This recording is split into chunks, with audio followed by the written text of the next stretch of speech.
గణితం నమూనా ప్రశ్నాపత్రం విశ్లేషణ చేస్తున్నది జీవీఎస్ శాస్త్రి, జెడ్పిహెచ్ఎస్ కొల్లిపాడు. మనం గతంలో చెప్పుకున్నట్టుగా రాబోయే పబ్లిక్ పరీక్షలో నమూనా ప్రశ్నాపత్రం గణితం 33 ప్రశ్నలతో 100 మార్కులకి ఇవ్వడం జరుగుతుందని మనం చెప్పుకోవడం జరిగింది. ఈ పబ్లిక్ పరీక్షలో గణితం నుండి ఒక నమూనా ప్రశ్నాపత్రాన్ని మనం ఇప్పుడు ఎలా జవాబు చేయాలో, దాని ఆన్సర్లు ఎలా రాయాల్సి ఉంటుందో ఒక మోడల్ పేపర్ని తీసుకుని విశ్లేషణ చేద్దాం. ఇది ఎస్ఎస్సి పబ్లిక్ ఎగ్జామినేషన్స్ జూలై 2020లో జరగబోయే తెలుగు మీడియం ప్రశ్నాపత్రం. ఈ మోడల్లో ఇది నమూనా ప్రశ్నాపత్రం. ఈ ప్రశ్నాపత్రాన్ని విశ్లేషించినట్లయితే ఒకే ప్రశ్నాపత్రం గణితానికి ఇవ్వడం జరుగుతుంది. అది 100 మార్కులకు ఉంటుంది. దీన్ని మనం జవాబు చేయడానికి మనకి ఇచ్చిన సమయం 3 గంటల 15 నిమిషాలు. ఈ ప్రశ్నాపత్రంలో యొక్క జవాబులన్నీ రాయడానికి ఒక ప్రత్యేక బుక్లెట్ని ఇస్తారు. సమాధానాలన్నీ అందులో మాత్రమే రాయవలసి ఉంటుంది.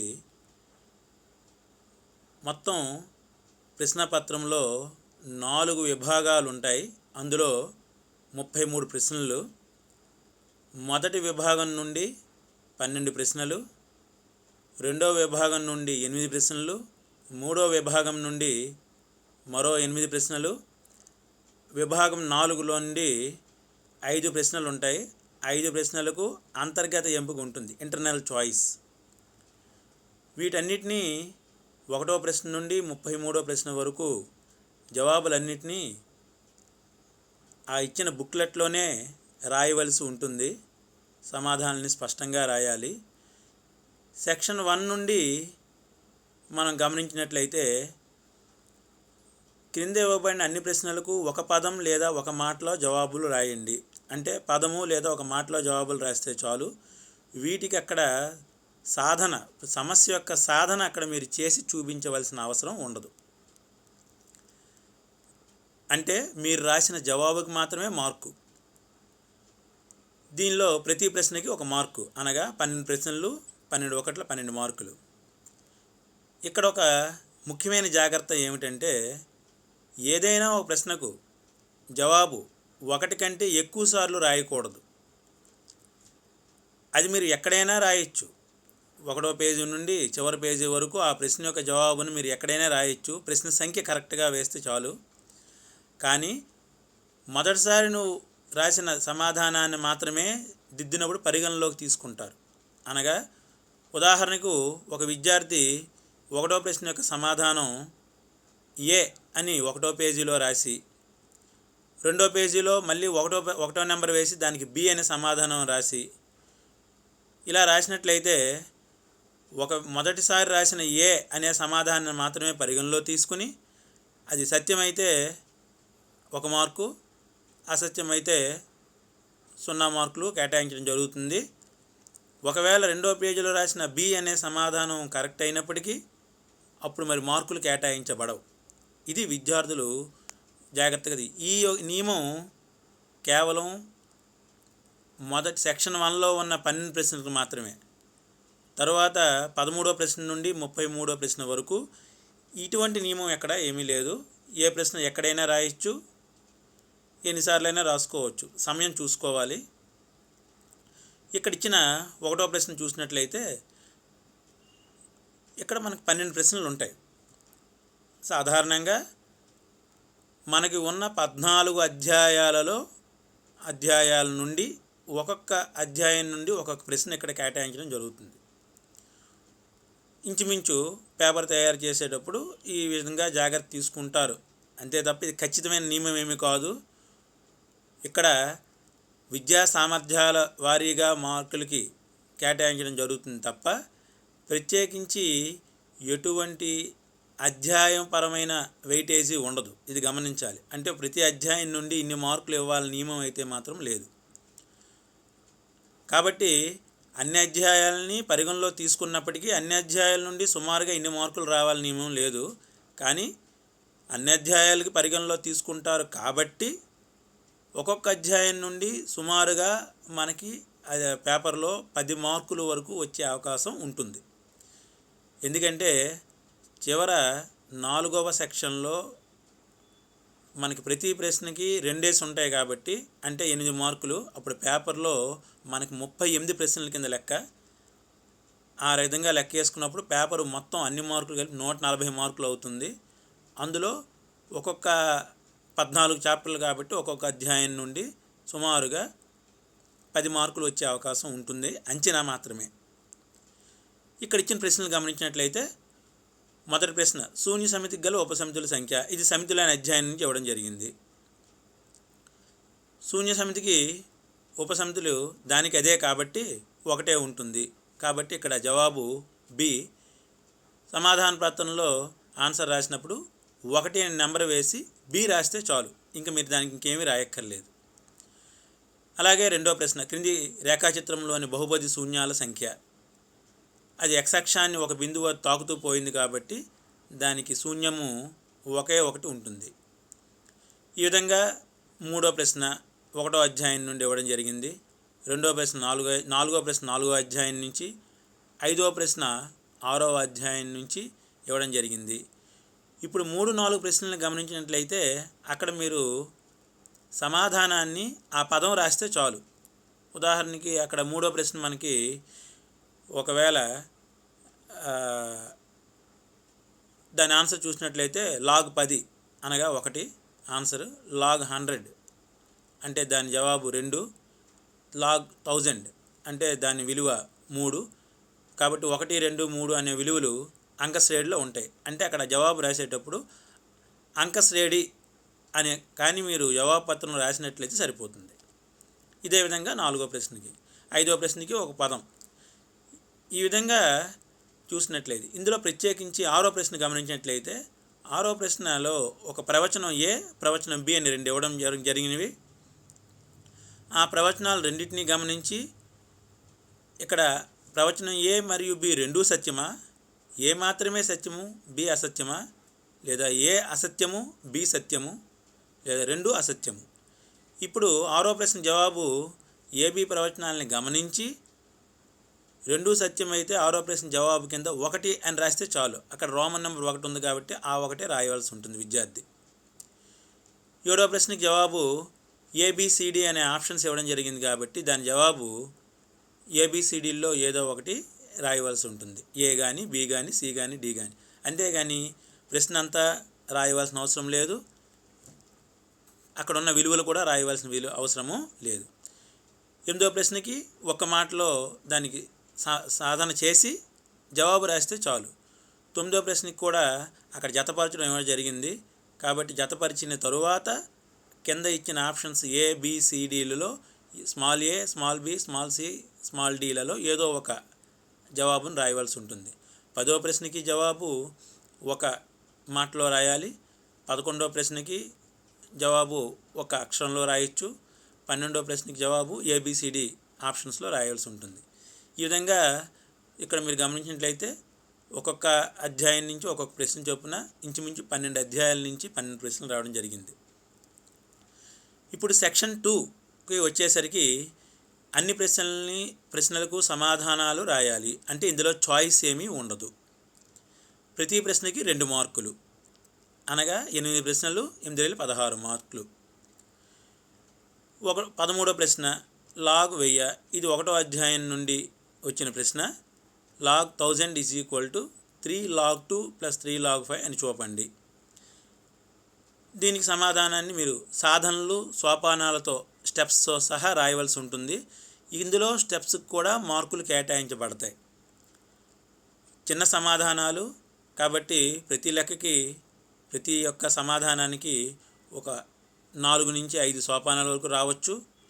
వాటికి మీరు తగ్గట్టుగా సోపానాలు రాయండి. ఏ ఒక్క సోపానం వదిలివేయబడినా ఒక 1/2 మార్కో 1 మార్కో మనం కోల్పోయే ప్రమాదం ఉందని గమనించగలరు. x = y ఇది రేఖాచిత్రం గీయమన్నారు. x=y అనే సమీకరణానికి రేఖాచిత్రం గమనించినట్లయితే XY అక్షాలు గీసిన తర్వాత మూల బిందువు నుండి 1వ పాదము మరియు 3వ పాదాల్లోకి విస్తరిస్తూ ఒక సరళ రేఖ వస్తుంది. మీరు గమనించినట్లయితే ముందు మనకి వీటిని మనం ప్రాతినిధ్యపరిచే ప్రశ్నలు అంటాం. ప్రాతినిధ్యపరచడం మీద ప్రశ్నలు ఇక్కడ రెండో ప్రశ్న కూడా ప్రాతినిధ్యపరచడం మీద ఇవ్వడం జరిగింది. ఇదే విధంగా ఇక్కడ మనకి 2 మార్కుల ప్రశ్నల్లో కూడా 14వ ప్రశ్న ప్రాతినిధ్యపరచడం. ప్రాతినిధ్యపరచడం అనే విద్యా సామర్థ్యం మీద మనకి 15 మార్కులు వస్తాయి. అంటే ఒక 8 మార్కుల ప్రశ్నతో పాటుగా మరొక 7 మార్కులు, అంటే 1 మార్కు ప్రశ్న, 2 మార్కుల ప్రశ్న, 4 మార్కుల ప్రశ్న కూడా ప్రాతినిధ్యపరచడం మీద రావచ్చు. ఇవి ఎక్కువగా చాలా సులభమైన ప్రశ్నలు. ఎక్కువగా ఇవి ఎక్కడెక్కడ ఉంటాయంటే రేఖాచిత్రాలు గీయడం, అంటే చిన్న చిన్న రేఖాచిత్రాలు గీయడం. ఇవి మనకు 3వ అధ్యాయం నుండి, 4వ అధ్యాయం నుండి, 5వ అధ్యాయం నుండి, 5వ అధ్యాయంలో కూడా విచక్షణ యొక్క విలువను బట్టి b² - 4ac > 0 అయినప్పుడు, b² - 4ac = 0, b² - 4ac <0 అయినప్పుడు ఆ విచక్షణని బట్టి మనకి దాని విలువల్ని ఆ రేఖాచిత్రాలు గీయమని అడుగుతారు అలాంటి సందర్భాల్లోని. తర్వాత 10వ అధ్యాయం క్షేత్రగణితం నుంచి మనకి శంకువు, స్తూపము, అర్ధగోళము వీటి యొక్క 2 లేదా 3 అంతకంటే 2 లేదా 3 ఈ త్రిమితీయ పటాలు యొక్క కాంబినేషన్తో, అంటే ఒక శంకువు అర్ధగోళం కలిపి ఒకే వ్యాసార్థంతో ఉన్నప్పుడు ఒక ఆట బొమ్మలా ఉంటుంది, దానికి ఒక చిత్తుపటం గీయమని, ఇలా చిత్తుపటాల మీద ప్రశ్నలు అడగచ్చు. కాబట్టి ఈ ప్రాతినిధ్యపరచడం అనే సెక్షన్ మీద కానీ మనం దృష్టి పెట్టినట్లయితే పటాలు గీయడం, అదే 12వ అధ్యాయం త్రికోణమితి అనువర్తనాల నుండి ప్రశ్న వస్తుంది. ఆ ప్రశ్నకి తగ్గట్టుగా మనం కేవలం ఒక పటం గీస్తే చాలు, సాధన చేయక్కర్లేదు. ఇలాంటివి చిత్తుపటాలు గీయడం మనకి ఎక్కువగా రావడం జరుగుతుంది. అవి 15 మార్కులు. చాలా సులభమైన సెక్షన్ ఇది. అకాడమిక్ స్టాండర్డ్ విద్యార్థులు కొద్దిగా పటాలు ఎక్కడెక్కడ ఉన్నాయో వాటి మీద దృష్టి పెట్టవలసిందిగా మనవి. తర్వాత 15వ ప్రశ్న వర్గ సమీకరణ మూలాలు కనుగొనడం. ఆ మూలాలు కనుగొనడం అనేది మనకు ప్రత్యేకించి ఈ పద్ధతిలో అంటూ అడగలేదు కాబట్టి మనకి టెక్స్ట్ బుక్లో 3 రకాల పద్ధతులు ఇవ్వడం జరిగింది. ఇవ్వలేదు కాబట్టి ఇక్కడ మీకు ఏది వస్తే అది ఏ పద్ధతిలో చేసినా మార్కులు కేటాయిస్తారు. సూత్ర పద్ధతి అయినా, కారణాంకాలు విభజించి తద్వారా మూలాలు కనుగొనే పద్ధతి అయినా, ఏ పద్ధతిలో చేసినా మార్కులు కేటాయించడం జరుగుతుంది. వర్గమును పూర్తి చేయ పద్ధతిలో కూడా ఇక్కడ చేయవచ్చు, కాకపోతే అది పెద్ద సాధన కాబట్టి ఇక్కడ చేయడం వల్ల సమయం ఎక్కువగా వృధా అయ్యే అవకాశం ఉంది. 16వ ప్రశ్నకు వచ్చేసరికి గోళ ఘనపమానం కనుక్కోవడం. సూత్రం ఉపయోగిస్తాం. సూత్రంలో వ్యాసార్థం 6 బదులుగా 2.1 సెంటీమీటర్లు వేసినట్లయితే గోళం ఘనపమానం వస్తుంది.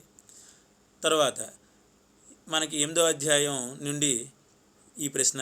ఇక్కడ మొదట 13, 14, 15, 16 ప్రశ్నలు గమనించినట్లయితే ఈ 4 ప్రశ్నలు కూడా గతంలో పేపర్ 1 అధ్యాయాలు ఏవైతే అయ్యాయో వాటి నుండి వచ్చినవి. తర్వాత 17 నుంచి 20 ప్రశ్నలు గమనించినట్లయితే ఇవి పేపర్ 2 అధ్యాయాల నుండి వచ్చినవి.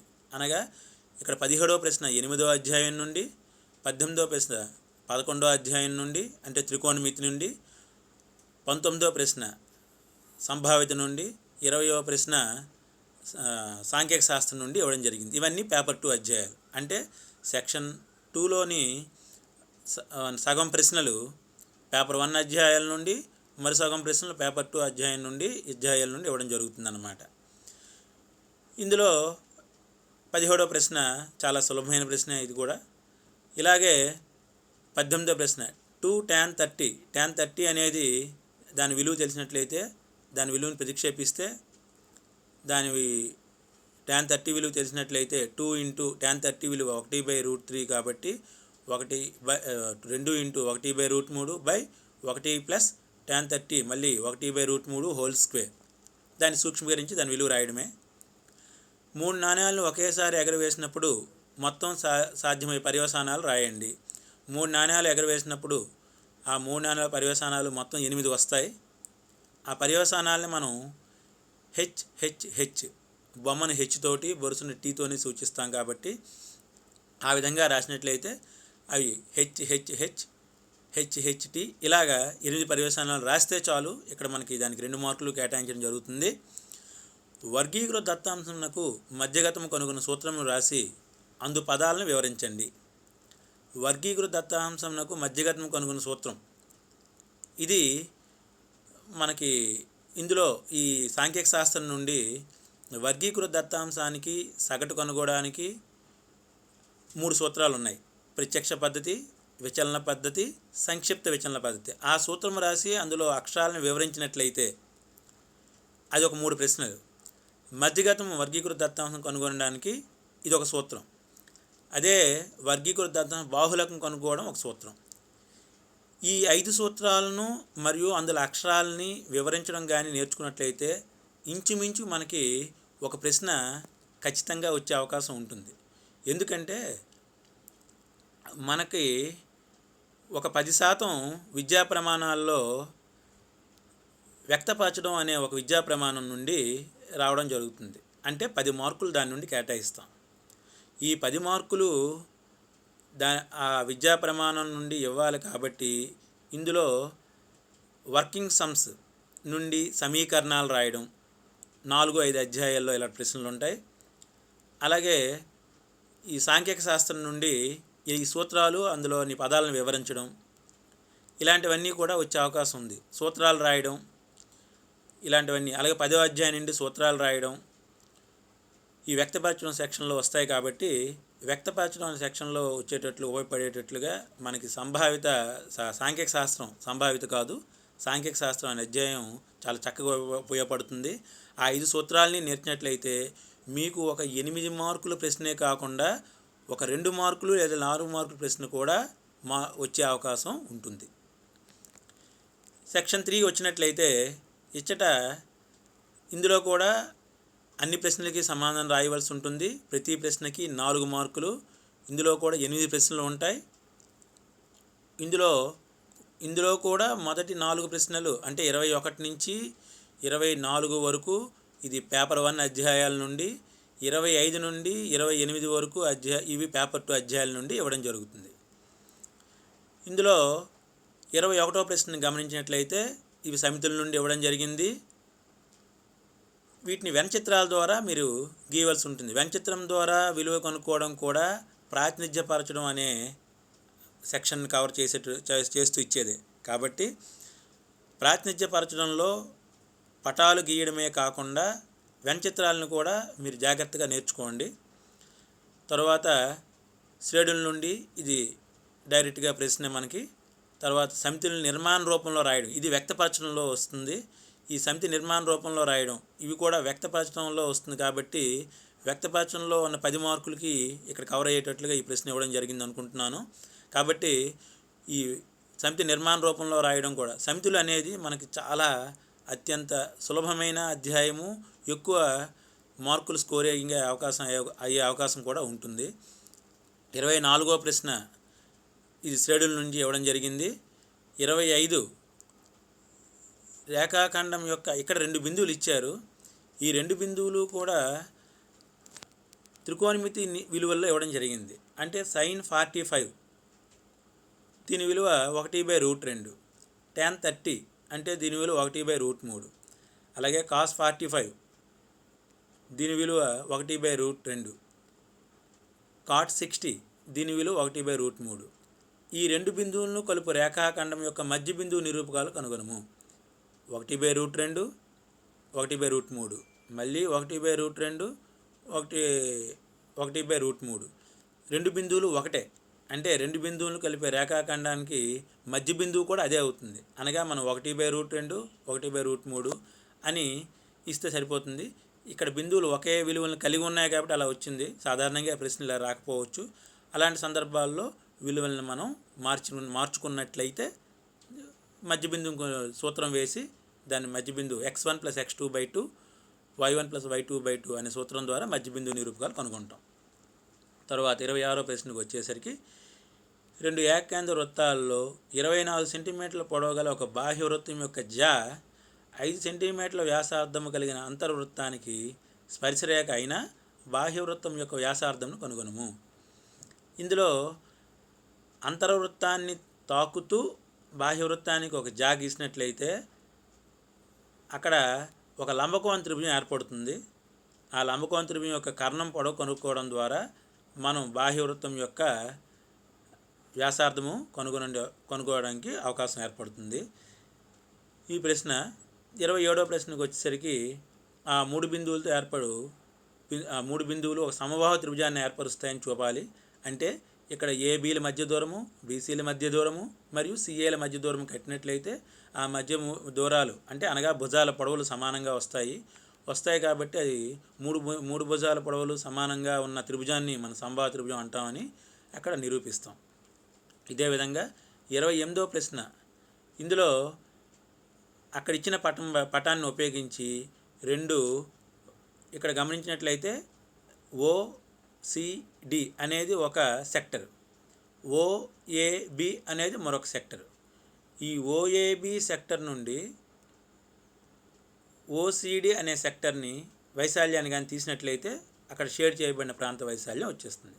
సెక్టర్ వైశాల్యం సూత్రం మనకు తెలిసిందే, x డిగ్రీలు బై 360 డిగ్రీలు ఇంటూ πr².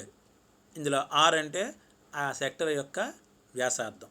ఈ వ్యాసార్థాన్ని OCD అనే సెక్టర్కి 7 సెంటీమీటర్లు, OAB అనే సెక్టర్కి 21 సెంటీమీటర్ల వ్యాసార్థాలుగా తీసుకొని ప్రతిక్షేపించినట్లయితే అది సమస్య చాలా సులభంగా మనం సమాధానాన్ని రాబట్టవచ్చు. ఇప్పుడు మనకి స్కోరింగ్ సెక్షన్ 4. ఇందులో అన్ని ప్రశ్నలకి సమాధానం రాయవలసి ఉంటుంది. అన్ని ప్రశ్నలు అంటే 29, 30, 31, 32, 33 5 ప్రశ్నల్లో ప్రతి ప్రశ్నలో అంతర్గత ఎంపిక ఉంటుంది. అంతర్గత ఎంపిక ఉన్న 2 ప్రశ్నల్లో ఒక ప్రశ్న మీరు సమాధానం రాసినట్లయితే ఆ ప్రశ్న పూర్తయినట్లే. ఇలా మనకి అక్కడ 5 ప్రశ్నలు సమాధానం రాయాలి. ఇది ఎక్కువగా స్కోరింగ్ సెక్షన్ కింద చెప్పొచ్చు. కాబట్టి ఇందులో మొదటి ప్రశ్న చూసినట్లయితే 29A √11 ఒక కర్ణీయ సంఖ్య అని చూపండి. ఇది ఒక కారణాలు చెప్పడం, నిరూపణలు చేయడం అకాడమిక్ స్టాండర్డ్ 2 మీద ఆధారపడిన ప్రశ్న. ఈ ఎస్ఐ క్వశ్చన్లకు వచ్చేసరికి ఒక ప్రశ్న కారణాలు చెప్పడం అనే సెక్షన్ మీద, ఇది 29వ ప్రశ్న కారణాలు చెప్పడం అనే సెక్షన్ మీద ఇవ్వబడింది. 30వ ప్రశ్న ఇది ప్రాబ్లం సాల్వింగ్ అంటే సమస్య సాధన అనే అకాడమిక్ స్టాండర్డ్ మీద ఇవ్వడం జరిగింది. అంటే పేపర్ 1 నుండి వచ్చే 29, 30 ప్రశ్నలు ఒకటి ఖచ్చితంగా కారణాలు చెప్పడం అనగా అకాడమిక్ స్టాండర్డ్ 2 మీద ఇవ్వడం జరుగుతుంది.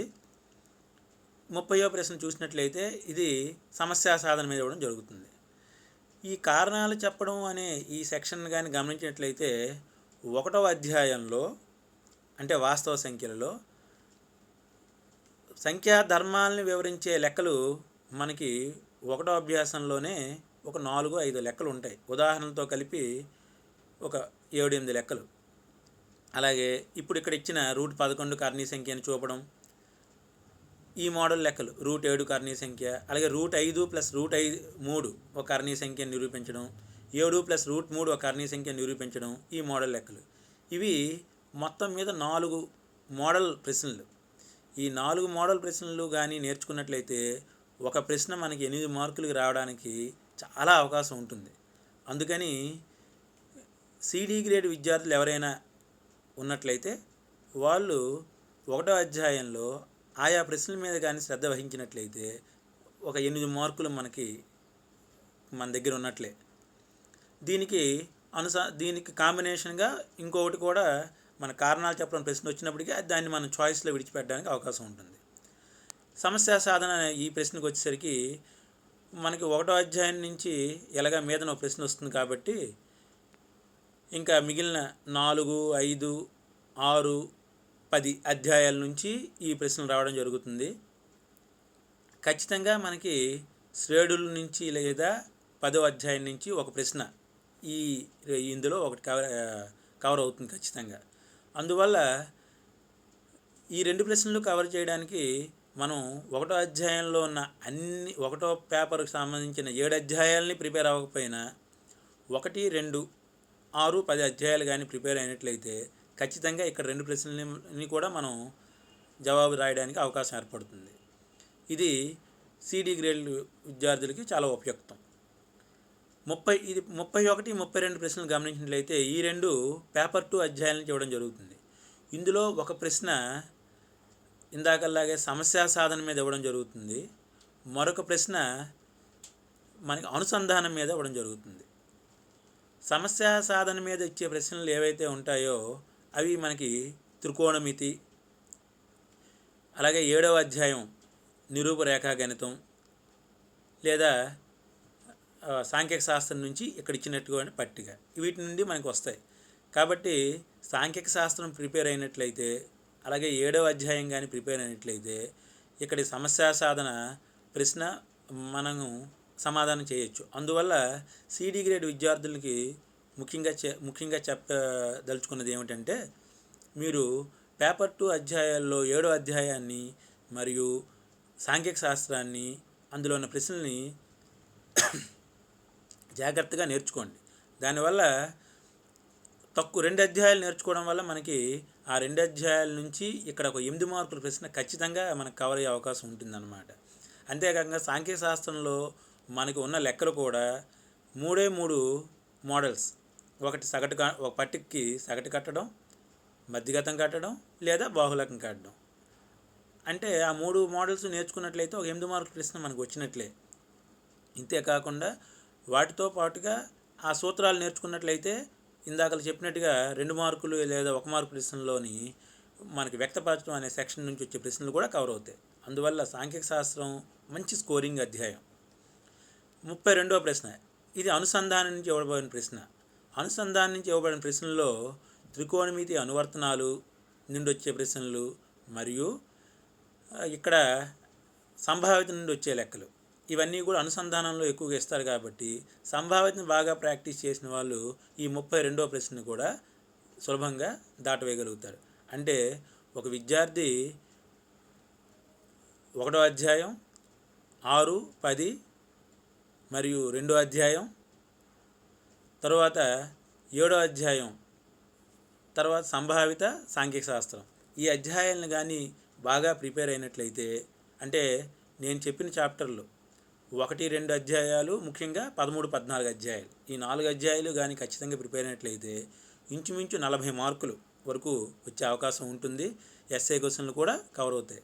ఇకపోతే అతి ముఖ్యమైనది 33వ ప్రశ్న. ఇది మనకి 33వ ప్రశ్న 33A ఒక గ్రాఫ్ ఇవ్వడం జరుగుతుంది. ఈ గ్రాఫ్ అనేది అయితే 3వ అధ్యాయం నుండి లేదా 4వ అధ్యాయం నుండి ఇస్తారు.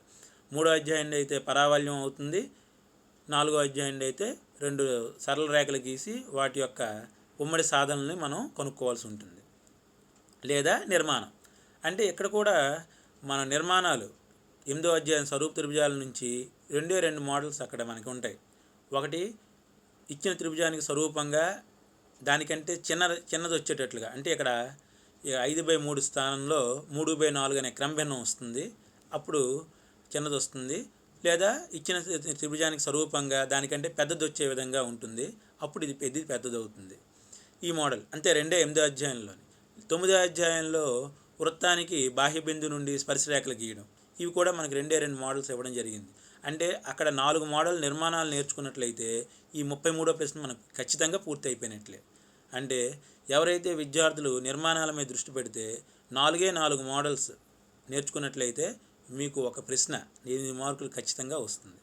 అందువల్ల విద్యార్థులు ఎవరూ కూడా గణితము కఠినంగా ఉంటుంది అనే భయాన్ని దూరం చేసి మీరు 1, 2 అధ్యాయాలు మరియు 13, 14 అధ్యాయాలు, తరువాత నిర్మాణాలు, ఇంకా గ్రాఫులు మీద దృష్టి పెట్టి అన్ని ప్రశ్నలకి పటాలు గీయడం, ముఖ్యంగా 10వ అధ్యాయము, 12వ అధ్యాయంలో ప్రశ్నలకి పటాలు గీయడం, గ్రాఫులు ఎక్కడెక్కడ ఉన్న గ్రాఫులు చిత్తుపటాలు గీయడం కానీ మీరు నేర్చుకున్నట్లయితే మనకి 100 మార్కుల పేపర్లోని ఖచ్చితంగా 50 మార్కులు దాటి రావడానికి అవకాశం ఉంటుంది.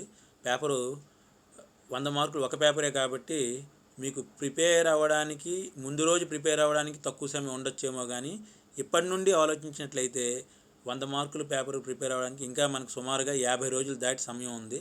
అందువల్ల విద్యార్థులు ఎవరు భయపడాల్సిన పని లేదు. మనకి వాట్సాప్లోని రకరకాల సందర్భాల్లో మీకు ఈ మోడల్ పేపర్స్ చాలా వస్తూనే ఉన్నాయి. ఆ మోడల్ పేపర్స్ని కూడా రాబోయే రోజుల్లో మీకు మన జిల్లా విద్యాశాఖ తరఫున మీకు పంపించడం జరుగుతుంది. కాబట్టి మీరెవరూ కూడా గణితం పట్ల భయం మానేసి శ్రద్ధగా అభ్యాసించవలసిందిగా కోరుకుంటూ సెలవు తీసుకుంటున్నాను. ధన్యవాదాలు. ఈ అవకాశాన్ని నాకు కల్పించిన జిల్లా విద్యాశాఖకు మరియు మన డిఈఓ గారికి, ఈ టెక్నికల్ బృందంలో ఉన్న ఆనంద్ కిరణ్ గారికి, అలాగే డీసీబీ సెక్రటరీ రాజేంద్ర ప్రసాద్ గారికి, వీరందరికీ కూడా నా హృదయపూర్వక నమస్కారాలు తెలియజేసుకుంటూ, విద్యార్థులకు ఉపయోగపడే ఇలాంటి వీడియోలు మరికొన్ని మీకు రాబోయే రోజుల్లో అందుబాటులోకి తేగలమని ఆశిస్తూ అందరి దగ్గర సెలవు తీసుకుంటున్నాను. నమస్కారం.